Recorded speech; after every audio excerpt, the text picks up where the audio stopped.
Kita berdoa, puji syukur kami persembahkan ke depan hadirat-Mu Bapa dalam surga buat kesempatan ini yang Tuhan berikan untuk kami kembali dapat menerima firman Tuhan, dan kami mohon kasih karunia-Mu melalui kuasa Roh-Mu mengurapi hamba-Mu yang akan menyampaikan firman, mengurapi semua yang mendapat kesempatan untuk mendengar firman Tuhan, mengurapi telinga, hati, pikiran, konsentrasi, supaya segenap kehidupan kami persiapkan untuk menyambut firman Tuhan. Dan perangkat yang dipakai juga Tuhan berkati supaya tidak ada gangguan. Pemberitaan firman Tuhan boleh menjangkau banyak jiwa-jiwa. Kami sudah persembahkan doa, syukur, serta permohonan ini ke hadapan Bapa dalam surga. Kami alaskan hanya dengan menyebut di dalam nama Tuhan Yesus Kristus. Amin. Tuhan, salam sejahtera dalam nama Tuhan Yesus Kristus. Oleh karena kasih karunia Tuhan, saat ini kita dapat kembali menerima firman Tuhan. Dan saat ini kita akan baca firman Tuhan dari surat 2 Petrus pasal 2 ayat 20.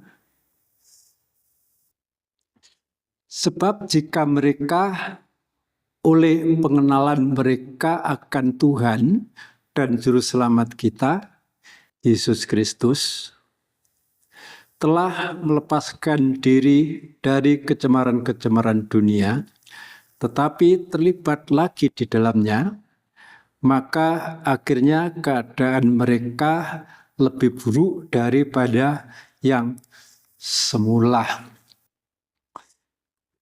Ya, ayat ini tentunya menjadi pelajaran, menjadi peringatan bagi kita. Sebab kalau dikatakan, sebab jika mereka oleh karena pengenalan akan Tuhan dan Juru Selamat kita, ya tentunya bisa mengenal Tuhan adalah Juru Selamat. Oleh karena kasih karunia Tuhan, oleh karena firman, oleh karena pekerjaan Roh Kudus. Kalau di sini katakan telah, ya, sebab jika mereka oleh pengenalan mereka akan Tuhan dan Juru Selamat kita Yesus Kristus telah, ya, kalau dikatakan telah, ya sangat mungkin yang tadinya tidak mengenal Tuhan Yesus Sang Juru Selamat, tetapi seringkali kehidupan yang tadinya tidak mengenal menjadi mengenal oleh karena kasih karunia Tuhan, oleh karena panggilan Tuhan, oleh pekerjaan Roh Kudus, oleh karena mendengar firman Tuhan, sehingga melepaskan diri dari kecemaran dunia, ya tidak lagi mengikuti cara-cara hidup secara dunia, menjadi kehidupan yang beribadah kepada Tuhan. Ya, sebagaimana yang ditulis dalam surat Roma pasal 12, di sana dikatakan oleh karena kasih kemurahan Tuhan, persembahkanlah tubuhmu menjadi tubuh yang hidup, menjadi persembahan yang hidup, yang kudus, dan yang berkenan, dan itu merupakan ibadah yang sejati.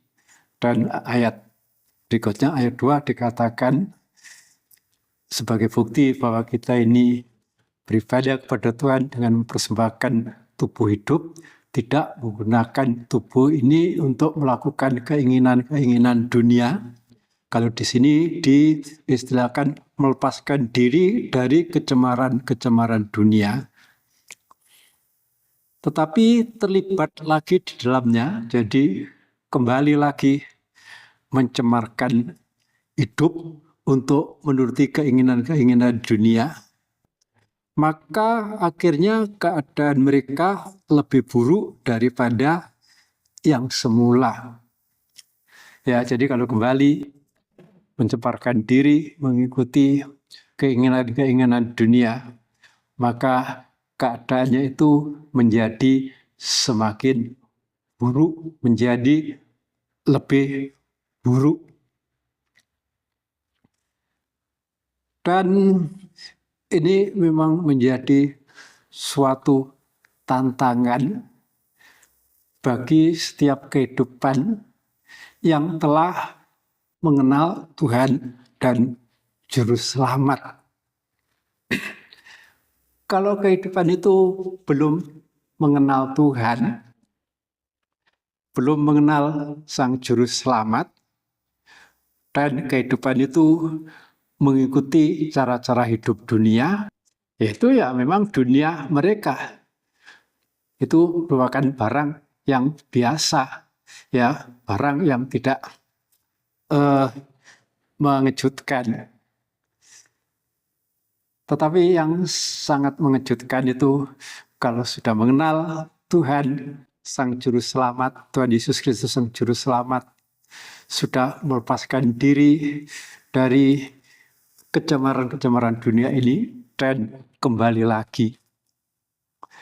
Dan firman Tuhan mengatakan keadaan orang semacam itu akan lebih buruk daripada keadaannya yang semula.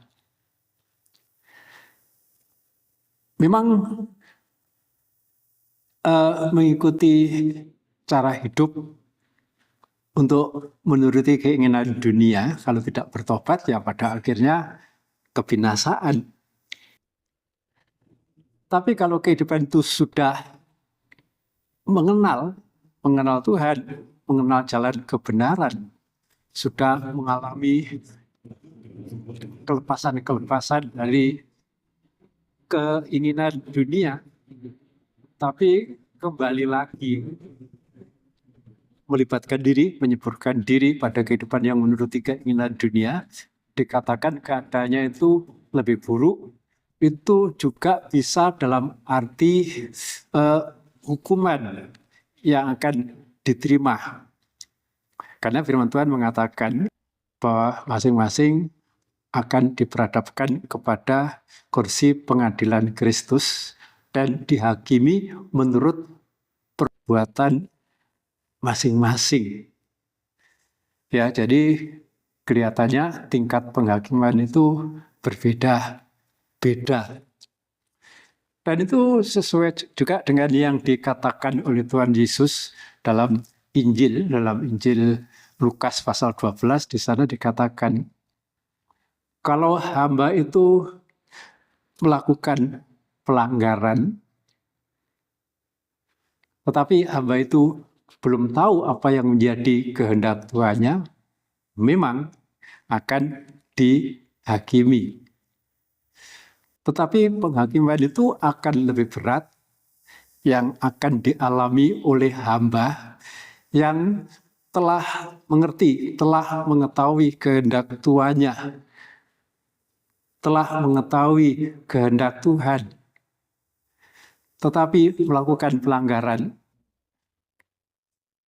tidak melakukan apa yang dikehendaki oleh Tuhannya. Ya, di sana dikatakan bahwa hukumannya itu akan lebih berat. Dan tentunya kalau kehidupan itu telah mengenal Tuhan dan Juru Selamat, telah mengenal kebenaran, ya tentunya sudah tahu apa yang menjadi kehendak Tuhan.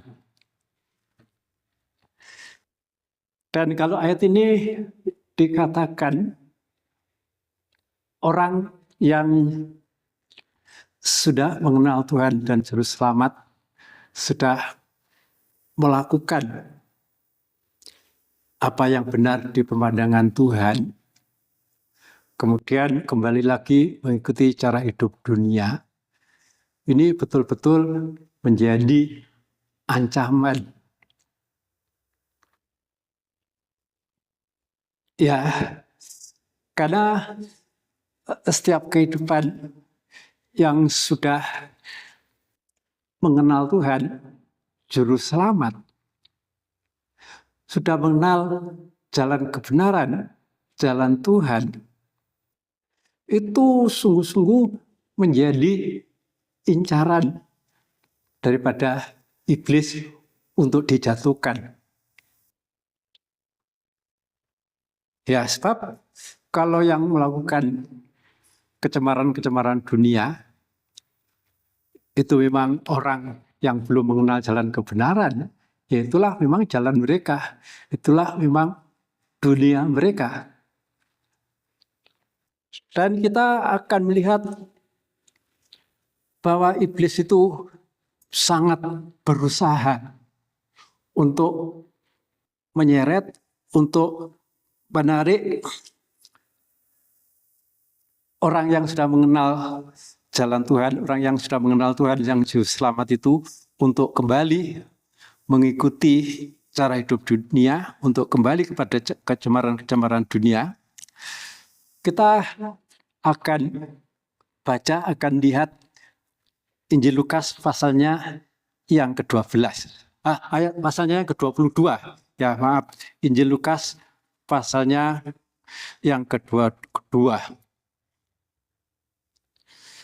Ayatnya yang ke-31 dan ayat 32. Lukas 22 ayat 31 dan 32. Simon, Simon, lihat, iblis telah menuntut untuk menampi kamu seperti gandum. Inilah firman Tuhan kepada Simon Petrus. Padahal Tuhan pernah berkata kepada Simon Petrus bahwa Simon Petrus itu adalah batu karang, dan di atas batu ini aku akan mendirikan jemaatku yang tidak bisa dikalahkan oleh alam maut. Tapi di sini Tuhan mengingatkan kepada Simon Petrus. Ya, tentunya Simon yang dimaksudkan di sini adalah Simon Petrus. Sebab murid Tuhan itu ada juga yang namanya Simon. Itulah Simon orang Selot. Dan orang Selot itu dalam penjelasan yang pernah saya ikuti adalah kelompok Yahudi yang sangat nasionalis. Ada juga salah satu murid Tuhan namanya Simon orang Selot. Tentunya itu bukan Simon Petrus. Dan Simon di sini yang dimaksudkan adalah Simon Petrus. Dan Tuhan mengingatkan bahwa kepada Simon Petrus, iblis telah menuntut untuk menampi kamu seperti gandum.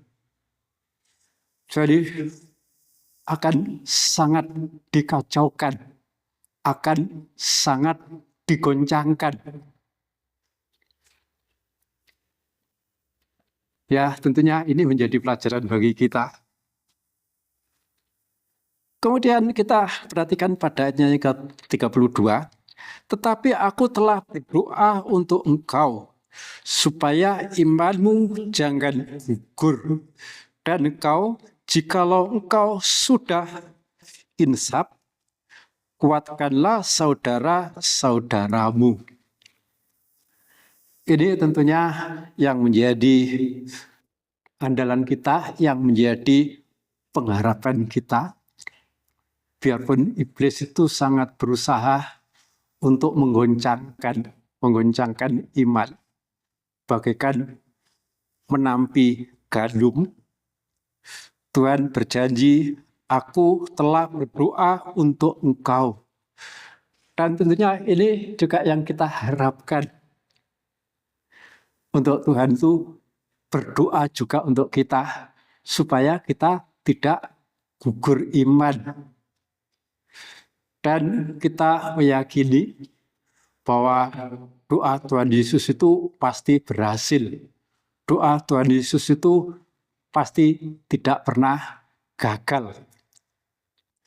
Biarpun Tuhan Yesus sudah naik ke surga, ya pastinya tetap mendoakan untuk murid-muridnya, termasuk untuk kita, dalam menghadapi sikap daripada iblis yang mau menggoncangkan iman, bagaikan seperti menampi gandum, supaya kita ini tetap insaf. supaya iman kita dikuatkan, supaya kita tidak gugur. Ya, dan di sini kita melihat bahwa kehidupan yang sudah mengenal Tuhan Juru Selamat dan sudah mengenal jalan yang benar, itu memang menjadi incaran daripada iblis untuk dijatuhkan. Ya, untuk dijatuhkan imannya. Ya, ini sungguh-sungguh kita perlukan doa Tuhan Yesus yang menguatkan iman kita. Karena firman Tuhan dalam surat Timotius mengatakan bahwa pada akhir zaman akan banyak orang yang gugur dari iman karena mengikuti ajaran dari iblis. Ya, di mana ajaran dari iblis yang merupakan ajaran beda itu sudah muncul sejak abad-abad awal kekristenan. Di mana pada waktu itu murid Tuhan yang menjadi saksi Tuhan masih ada yang hidup, terutama itulah Rasul Yohanes, pun sudah muncul bidah yang membawakan ajaran yang menyesatkan, ajaran dari iblis. Apalagi di zaman kita sekarang ini, yang sudah merentang waktu yang sangat lama, sekitar 2000 tahun, dari zaman Tuhan Yesus sampai zaman kita sekarang. Sudah menyeberangi berbagai perbedaan, perubahan, baik bahasa, budaya, tradisi, dan banyak hal yang betul-betul berbeda. Dan itu tentunya akan dimanfaatkan oleh iblis untuk menggoncangkan iman, untuk mengacaukan iman. Sedangkan Alkitab kita diterjemahkan dan seringkali terjemahannya itu disesuaikan dengan bahasa yang berlaku masa kini.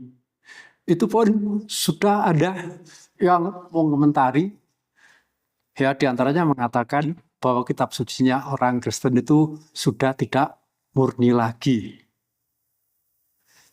Ya, bahwa kitab sucinya orang Kristen itu sudah diubah-ubah. Ya tentunya yang diubah itu tata bahasanya, tata kalimatnya. Tetapi isinya sama. Sebab dengan terjadinya perubahan bahasa, kalau bahasa yang lama itu tetap dipertahankan, itu belum tentu umat Tuhan bisa memahami. Sebagai contoh saja, kitab suci kita, di mana ada terjemahan lama, kemudian sekarang diterbitkan terjemahan baru, bahkan di terjemahan baru 2. Kalau kita perhatikan kalimatnya memang banyak perbedaan. Ya, karena disesuaikan dengan perkembangan bahasa yang ada pada zaman kita. Sedangkan generasi di bawah saya yang mungkin tidak pernah menerima firman Tuhan dalam terjemahan lama, kalau membaca Alkitab terjemahan lama itu rasanya lucu. Ya, nggak tahu ya dalam bahasa Indonesia sekarang kata aragian itu masih dipakai atau tidak. Itu kalau di terjemahan lama dipakai aragian, ya mungkin itu diganti maka, ya begitu. Dan masih banyak lagi kata-kata yang perkataannya itu berbeda tetapi artinya sama. Ya, sehingga dengan adanya terjemahan yang bahasanya itu disesuaikan dengan perkembangan bahasa sekarang, seringkali itu dimanfaatkan oleh orang yang dipakai oleh iblis untuk menggoncangkan iman dengan mengatakan bahwa kitab sucinya orang Kristen itu sudah dipalsukan, bahwa kitab sucinya orang Kristen itu sudah diubah-ubah. Ya, bahwa kitab sucinya orang Kristen itu sudah tidak murni lagi. Dan itu semua merupakan usaha iblis yang memang tujuannya untuk menggoncangkan iman. Ya, bagaikan di sini peringatan Tuhan kepada Petrus. Digoncangkan bagaikan gandum yang ditampi. Sebab kalau kehidupan itu memang belum mengenal jalan kebenaran, ya, dan kehidupan itu memang mengikuti cara-cara hidup dunia, ya itu memang sudah dunia mereka. Tetapi kalau sampai kehidupan yang sudah mengenal jalan Tuhan, yang sudah mengenal Tuhan, Sang Juru Selamat, kemudian imannya berhasil digoncangkan oleh iblis, itu memang bisa membawa dampak, bisa membawa pengaruh untuk bisa mempengaruhi umat Tuhan yang lain. Ya, karena kalau kita kembali, saya sebutkan perikop dari surat 2 Petrus 2 mulai ayat pertama, di sana dikatakan mengenai nabi-nabi palsu dan guru-guru palsu. Dan kemudian pada ayatnya yang kita baca tadi, ayat 20, di sana dikatakan kalau orang itu sudah mengenal Tuhan, Sang Juru Selamat, dan sudah mengenal jalan kebenaran, sudah melepaskan diri dari cara-cara hidup dunia, kemudian kembali lagi. Itu menunjukkan, membuktikan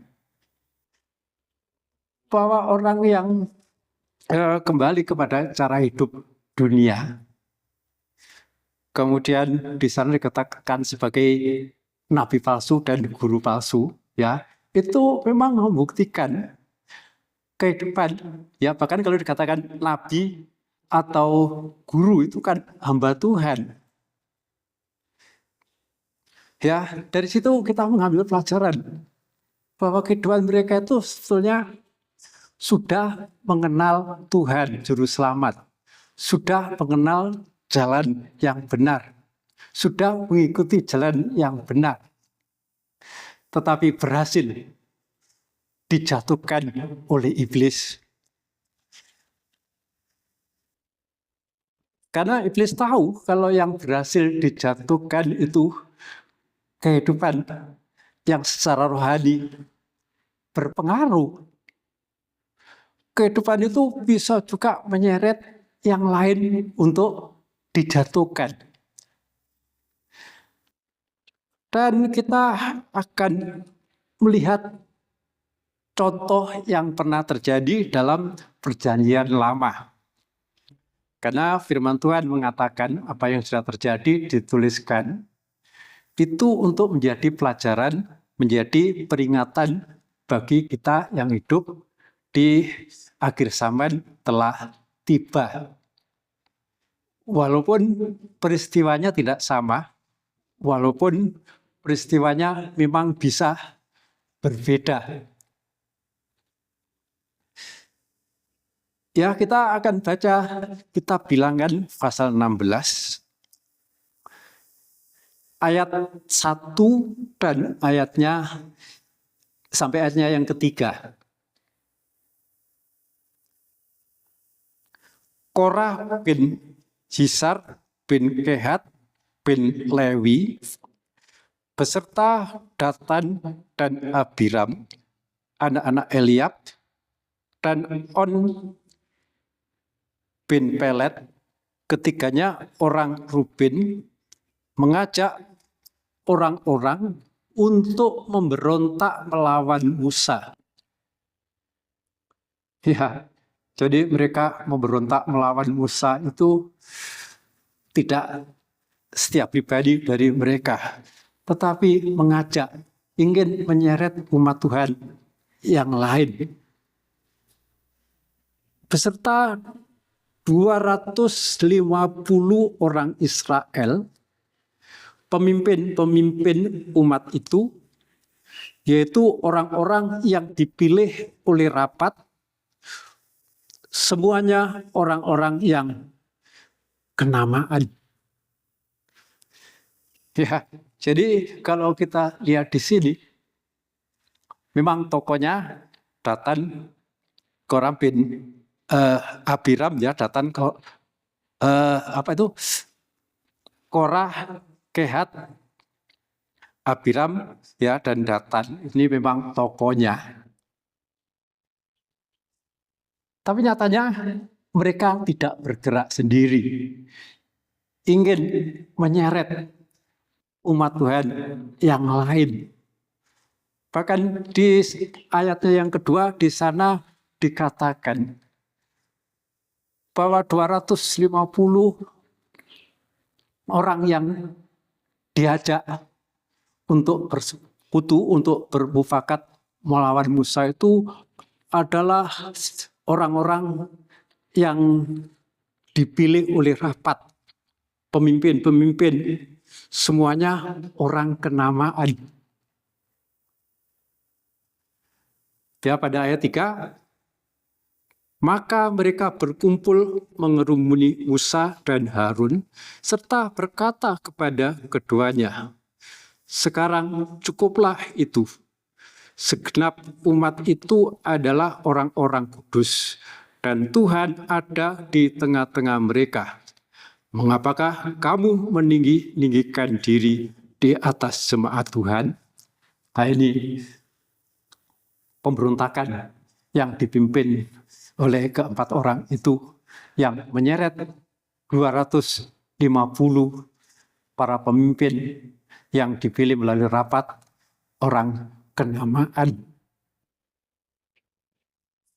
Dan inilah cara iblis yang ingin menjatuhkan umat Tuhan.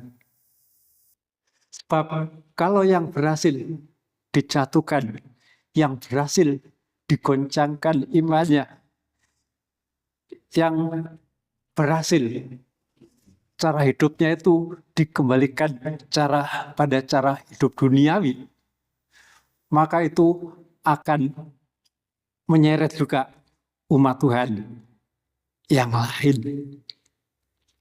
Dan ini memang sudah terjadi. Ya, dan tentunya ayat firman Tuhan yang kita baca ini menjadi peringatan, menjadi pelajaran khususnya bagi hamba Tuhan, bagi pelayan-pelayan Tuhan, juga bagi sidang jemaat, bagi umat ketebusan Tuhan. Sebab siapapun orangnya yang imannya berhasil digoncangkan oleh iblis, imannya digugurkan, ya pasti akan menerima hukuman yang lebih berat. Ya, biarlah kita sungguh-sungguh memerlukan akan doa Tuhan, supaya kita ini dikuatkan iman, tidak gugur dalam pengenalan kepada Tuhan dan Juru Selamat, supaya kita tidak termasuk kehidupan yang dihukum, tetapi kehidupan yang diselamatkan oleh Tuhan sampai selama-lamanya. Puji Tuhan, Tuhan memberkati. Kita akan berdoa bersyukur kepada Tuhan. Sepatutnya ya Tuhan, kami bersyukur kepadamu, karena Engkau Allah yang kami sembah, Allah yang baik, yang kasih setia Tuhan, tidak berkesudahan.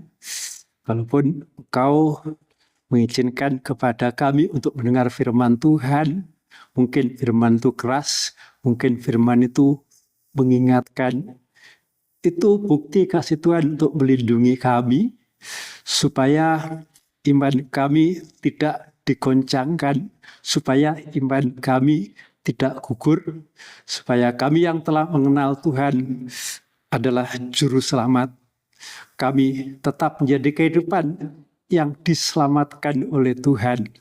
Di dunia ini kami diselamatkan, diberkati oleh Tuhan, ditolong oleh Tuhan, disembuhkan oleh Tuhan, diberi kemenangan oleh Tuhan, ya bahkan keselamatannya kekal. Kami tidak mengalami kebinasaan, kami dipindah dari maut kepada hidup. Itu tetap menjadi bahagian kehidupan kami. Tuhan, terima kasih, syukur terima kasih kami persembahkan ke hadapan Allah Bapa dalam surga. Kami alaskan hanya dengan menyebut di dalam nama Tuhan Yesus Kristus. Amin. Tuhan memberkati.